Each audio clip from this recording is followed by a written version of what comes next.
Today we're going to focus on section 9.8, which is completing the square.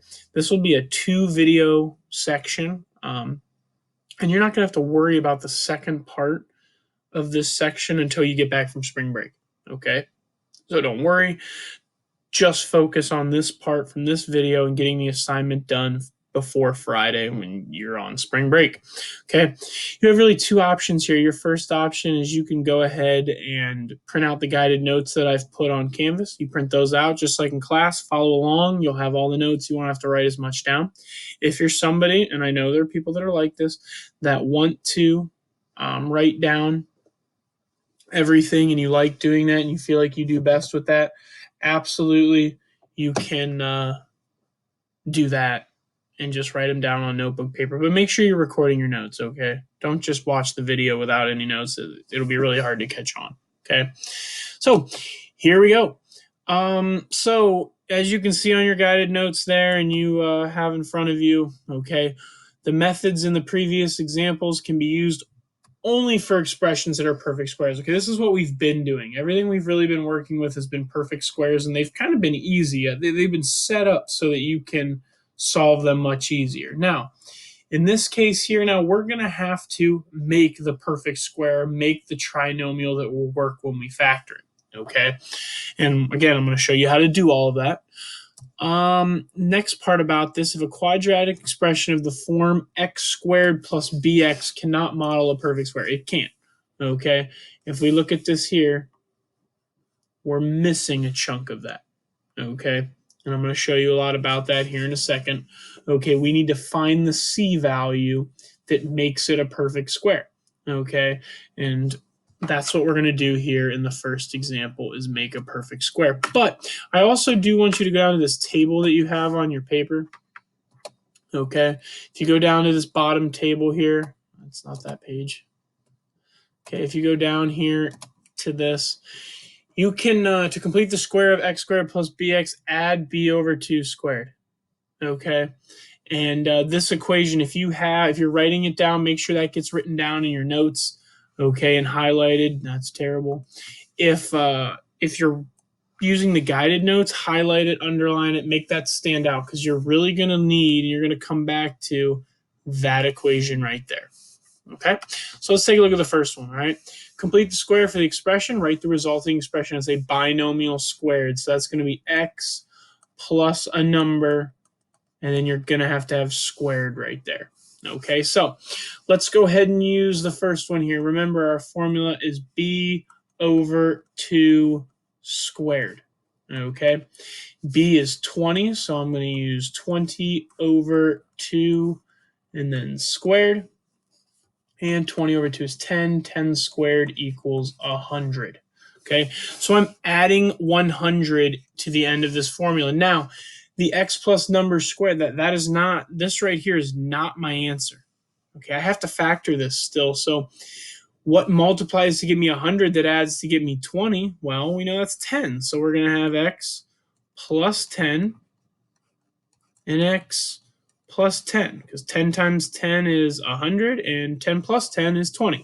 All right, and I know that I can simplify that to the form that I need, which is x plus 10 squared. Okay, let's go look at another one here. All right, x squared minus 14x. Let's move this down a little bit. Don't need this right now. Nope, doesn't want to go down. Okay, x squared minus 14x plus question mark again, okay? So we've got b over 2 squared. My b value in this case is going to be 14. So now I'm going to have 14 over 2. Oh, forgot to square it. Okay, and 14 over 2 is 7. So I have 7 squared, which is going to be 49.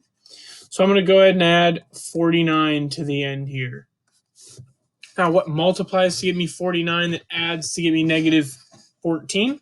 Well, negative 7 times negative 7 is going to give me 49, and negative 7 plus negative 7 is going to get me negative 14. So we're going to head with x minus 7 and x minus 7. And again, I can simplify that, and we have to simplify that to x minus 7 squared. Okay. Then the last one here, x squared plus 2x plus underline. Okay. We're going to use our b. I just keep saying that. B over 2 squared. B value in this case is 2. So I'm going to have 2 over 2 squared, which is going to be 1 squared, which 1 squared is just 1. So I'm adding a 1 in the bottom here. Okay. So what multiplies to give me 1 that adds to give me 2? 1 times 1. 1 times 1 is 1. 1 plus 1 is 2. Whew, that was a lot to say. So I'm going to have x plus 1, and x plus 1 is going to be my answer, but I have to also simplify that to x plus 1 squared. And I get my answer. Okay? That's the first example. Now, in your guided notes, I want to draw your attention to this step-by-step instructions for solving this. Okay? And I'm not going to read through them just for the purpose of time, and I don't want to make this video, but I want you to pause them and either read through them if you're using the guided notes, or I want you to write them all down if you're writing them. It is very weird. I'm going to follow these notes to a T. Okay? So go ahead and pause and get that done. All right. Now that you've wrote all that and you've read through them, I want you to go ahead and turn to the first example problem. I'm only going to do the first two. It'd get a little bit overdue if I do them all. So we're only going to do and focus on the first two and go from there. But I'm going to be following along, so have the steps around you so you can see exactly what I'm doing and where I'm getting each step. Okay. All right. So step 1 says, let's see if we can't scoot down a little bit. Good. All right. So step 1 says, collect variable terms on one side of the equation and constants on the other. Well, I got a variable, and I got a constant over there. It's already done. So I'm just going to leave this as x squared plus 16x equals negative 15. I'm done there. Okay. For 2, as needed, divide both sides by a to make the coefficient of the x squared term 1. Well, there's nothing in front there, so it's already 1. So I can skip 2. All right, so I'm still just going to have x squared plus 16x is equal to negative 15. I hope you're writing down exactly what I'm putting down. All right, 3 says, complete the square by adding b over 2 squared to both sides of the equation, okay? So we're going to use my b over 2 squared, okay? And we'll get a number. So my b value in this case is 16. So I'm going to do 16 over 2 squared. That's going to be 8 squared, which equals 64. So I'm going to add 64 to both sides. So I have x squared plus 16x plus 64 equals negative 15 plus 64. Okay, the key part of that is adding it to both sides. Okay, which I've done. 4 then says, factor the variable expression as a perfect square. All right, so I'm just going to factor this side over here. Okay, we're going to factor the right side. It's a perfect square. Okay, in order to do that, we're going to find what multiplies to get me 64 right here and adds to get me 16. Okay, what multiplies to get me 64? 8 and 8. Okay, so in this case, I'm going to have x plus 8 squared. It's 2 8s, so I'm skipping that step there and just writing it as x plus 8 squared. And then equals negative 15 plus 64 is going to simplify to 49. Okay. From there now, step 5 says take the square root of both sides of the equation. So for step 5, I'm going to go ahead and I'm going to square root. I need to go back up a little bit. I'm going to square root x plus 8 squared. And I'm going to square root 49. Okay. The square root of x plus 8 squared is just x plus 8. And the square root of 49 is plus or minus 7. It is plus or minus. Do not put just 7 or the last step you won't get the right answer. Okay? And then step 6, I'm going to come over here. And it says to solve for the values of the variable. Now, here's the crucial part. We're going to have a 1 and a 2. For 1, I'm going to put x plus 8 equals 7. And for 2, I'm going to put x plus 8 equals negative 7. I've got to put both. Okay, and then from here, it's just solve. So minus 8, I get x equals negative 1. And then minus 8, I get x equals negative 15. Those are my two answers to the problem. Okay, that's a lot. Whew. That was a lot, especially writing on this little board. Let's try one more, okay? Same process, all right? We can skip steps 1 and 2. There's no reason for us to do steps 1 and 2. So we're going to go to step 3. All of the problems that you do on this assignment and on this video are going to be start on step 3, okay?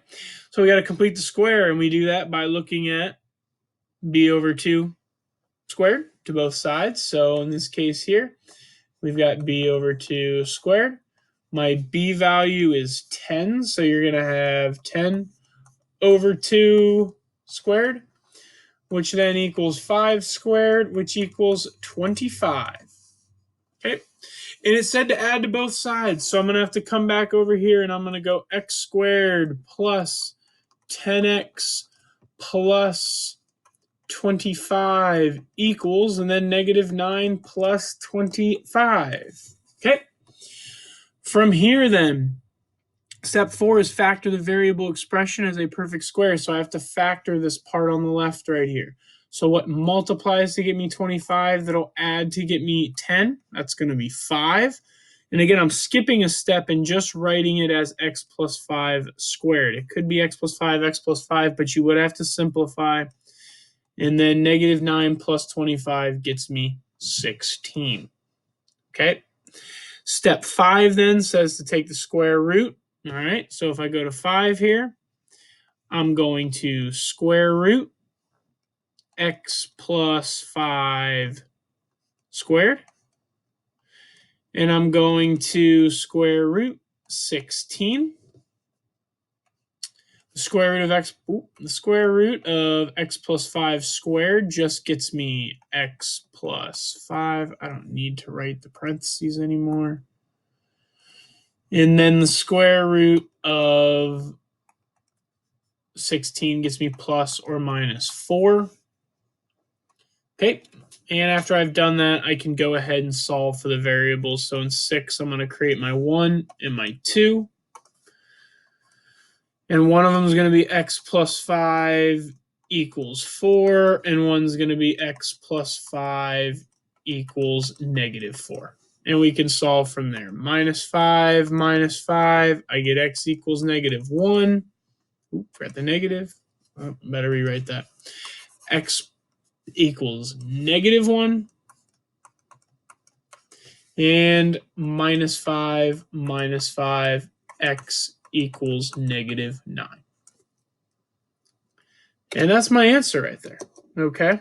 So without a doubt, you need to follow the steps. Okay. If you haven't been filling these out as I've gone, I strongly recommend that you go back and you fill these out with me. Okay. As I went. Okay. As you're doing the problems on the homework assignment. Okay. There's a worksheet.